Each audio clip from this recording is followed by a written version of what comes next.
Hey guys, quick announcement. So I'm hoping you'll be very excited about this. The Suzanne Venker Show is now going to drop 3 episodes per week. In addition to the main one that gets dropped on Sundays, for those of you who are regular followers, you probably know that. There's going to be 2 additional ones on Tuesdays and Thursdays. Shorter versions, real quick ones.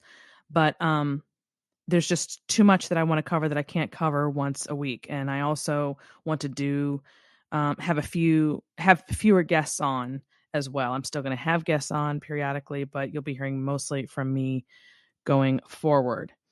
So I recommend subscribing to the show so you get notifications with the topic of the day each time a new episode has dropped.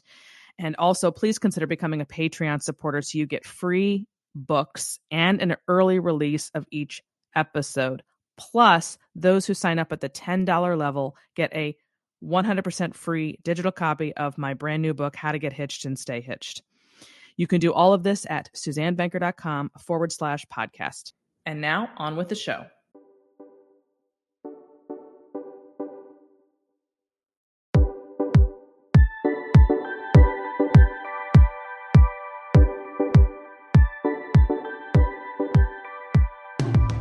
From the magnificent Midwest, it's the Suzanne Venker Show, where men and women are equal in value but wildly different by nature. Join us here every week when we challenge the culture's hugely flawed narratives about men, women, sex, and love. From coast to coast and from around the world, thank you for joining us. So, a quick announcement. I am going to be doing a money and marriage series on the Suzanne Venker Show. And I have no particular order to it, so I can't say it will be every Tuesday or every Thursday, for example. But this is an enormous subject that I've been meaning to address for a long time, but with only 1 episode a week, my hands were kind of tied, which is why I'm so happy this show is now airing 3 episodes a week, for those of you who might have missed that announcement, so I can cover so much more ground. Okay, so this will be the first of what I hope will be a long series on money and marriage. And for today's episode, we're going to begin with the student loan crisis in America. A documentary from Ramsey Solutions entitled Borrowed Future, which they dub, quote, the most overlooked crisis in America, end quote, will stream in just 1 week on October 14th. Let's take a listen. The student loan problem has reached epidemic proportions, affecting approximately 44 million Americans. There's something about the word student before the word loan that just makes us think about this differently, and differently in a very bad way. The choices that they made now own them. We would never get a house. We wouldn't be able to have kids. I'm paying all these bills and I have nothing. We've officially hit rock bottom.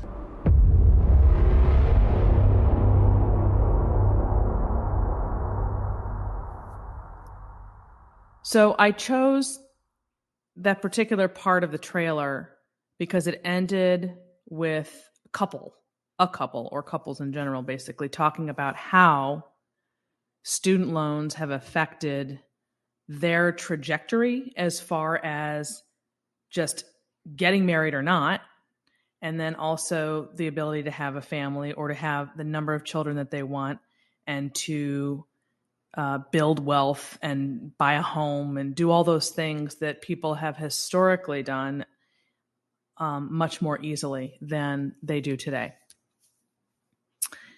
And I thought about a handful of my clients with whom I am dealing with this exact issue. So I can vouch for the fact that this is indeed one of the most overlooked crises in America is student loan debt. But I'm going to talk about more than student loan debt, even though that's the focus, but I'll get to that in a minute. So I'm thinking of several clients who, when I first found out about their debt, I was pretty bowled over.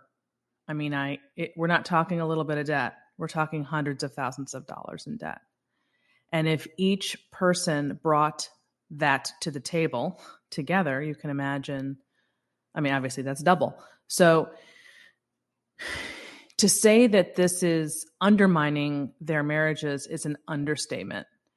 It is literally keeping them from being successful relationally, and then obviously with their financial goals.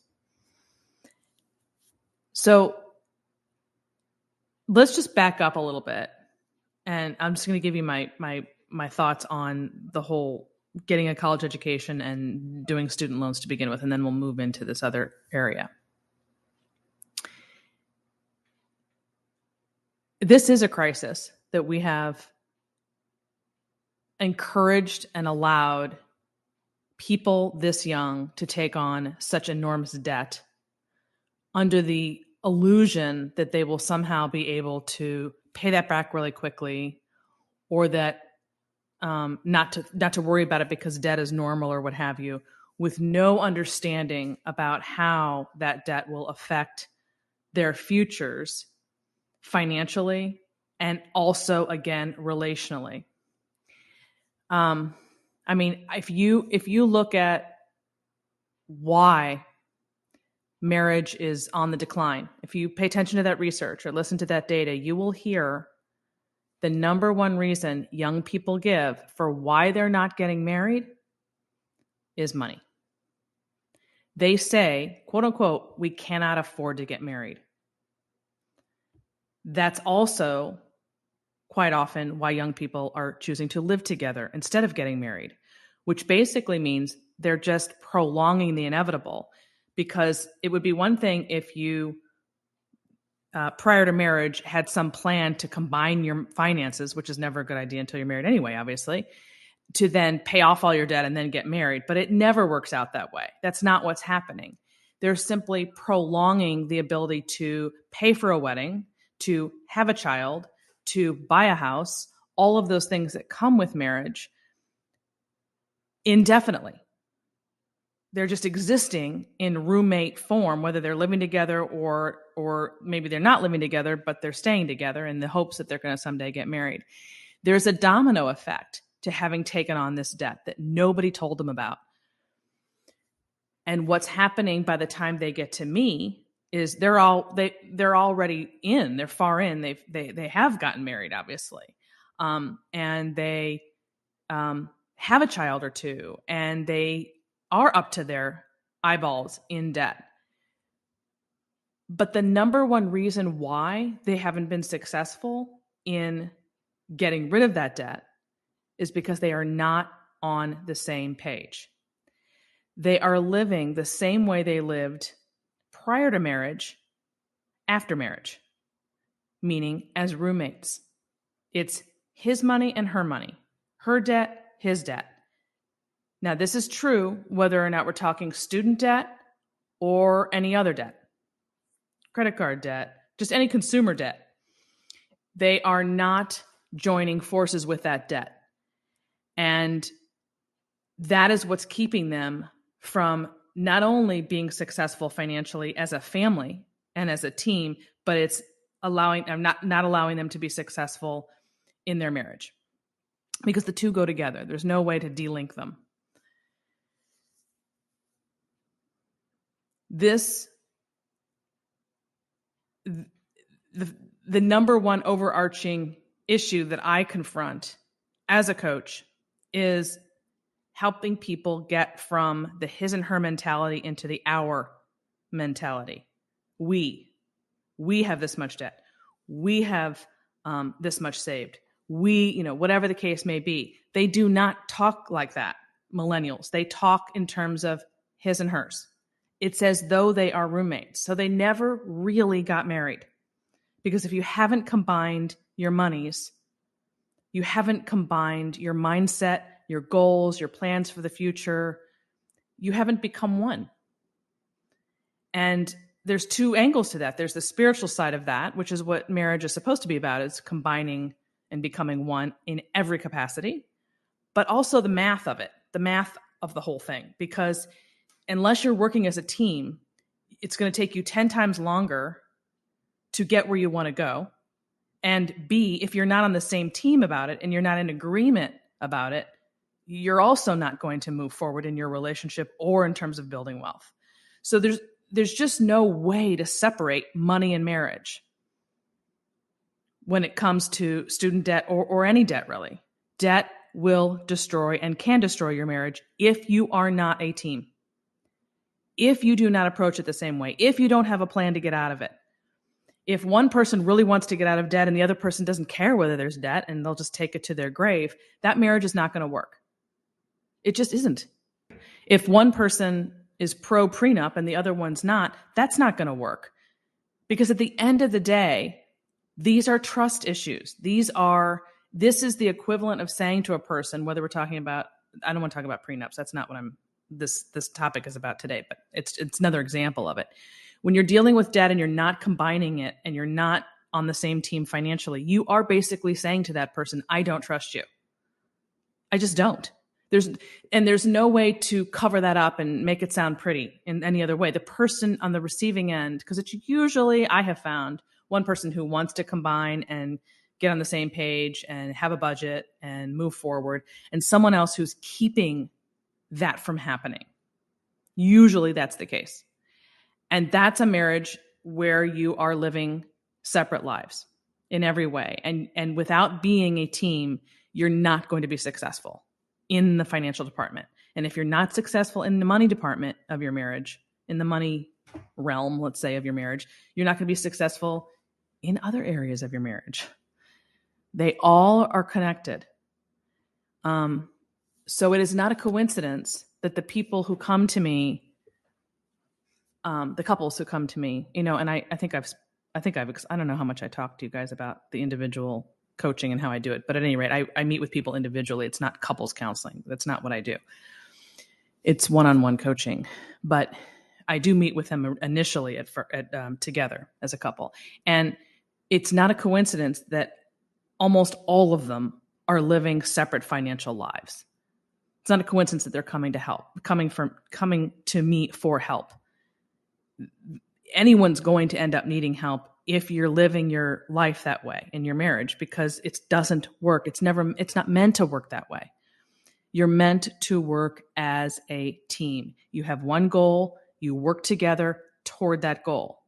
If someone's pulling and not on board with that goal, it just falls away. And you're constantly in conflict and having power struggles. And they often revolve around money. So it doesn't have to be student loans, like I said. It can be any debt, really, in general, that I'm talking about. But there is no question that student loans are a massive, massive problem that we talk about in terms of the economy, but we don't talk about it in terms of relationally, what it will do to your relationship, to your marriage, to the choices you make in your personal life. If, once again, you ask millennials why they're not getting married, for those who aren't, which is a lot of them, they will say, I can't afford to. Well, there's going to be no magical day within the time that their fertility allows to have that be turned around. If you're already in that kind of a debt, then you have to join forces with the other person to attack that debt while you're married, and go ahead and have your baby and buy a house if you can afford to, or rent or whatever. But if you don't join forces as a team to attack it, just staying unmarried isn't going to magically have this day where you are, okay, I can get married now and have kids because the debt's all gone. It's just not working out that way at all. So there's a domino effect to this entire mess of student loan debt. And it is a crisis in America. There's no question about it. So hopefully, if you're a parent listening in, and you have younger kids, do not encourage them to go into debt to get a degree. There are 1,000 different ways to get a degree without going into debt. Either you can't afford it, you can't afford the school that you want, or you can't. And if you can't, you go to another school. There are cheaper schools that have perfectly good programs. And it's much, much, much better to go to a school that you maybe would have overlooked if you're going to graduate debt-free, because the trajectory of your life will not be negatively affected by this one choice to go to a school that you cannot afford just to get the degree, which, by the way, doesn't really matter at the end of the day where you get your degree from. I'm sorry, it just doesn't. I mean, unless you're going to Harvard or Yale, the fact that you've graduated is enough. So this focus on where you're going and trying to be in the most prestigious schools, and by the way, suggesting that every single person has to go to college when there are other avenues, is what's gotten us into this mess. But the not addressing the issue with respect to how it affects our personal lives, marriage and family and all the rest, home ownership, building wealth, all of that is the greater mistake, in my opinion.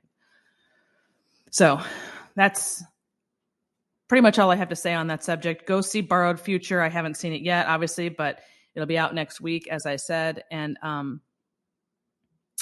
you have to go to Dave Ramsey's